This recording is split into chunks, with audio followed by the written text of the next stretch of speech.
Wow! It is a kiniing from Ifugao.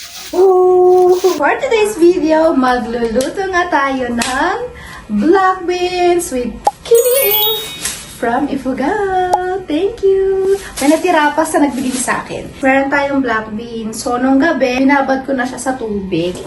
Buyas, bawang. Kumulo na black beans. Hatiin ko na itong bawang. Mostly ako yung nakatoka na nagluluto. At is sibuyas at bawang. A few moments later.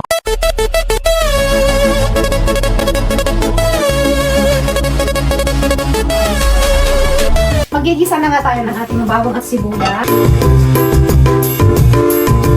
1 hour later. Oh my gosh, itong kiniing. Ayan, from Ifugao. Thank you sa nagbigay sa akin. Ang bango, amoy smoky talaga siya. Pork siya, smoked pork lang siya. Ayan. Madami to, pero nabawasan ko na. Pute, bango. Wow, ang bango ng black beans. Ang sarap. Ayan ang ating kiniing. Ang isang baboy natin.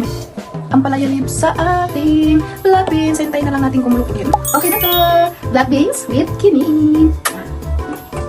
Amoy na amoy mo yung pagiging smoky something ng ating kiniing. Sinasabi ko yung amoy. Kasarap. Extra rice, please. Busog na ako sa amoy. Sarap, be. Ang sarap ulit eh. Ang sarap. Alam mo yung hindi mo na kailangan mag-add pa ng mga magic seasoning and salt. No need na. Ang sarap eh. Madaming ampa ng leaves. Siyempre, sabaw. Karne. May kiniing tayo.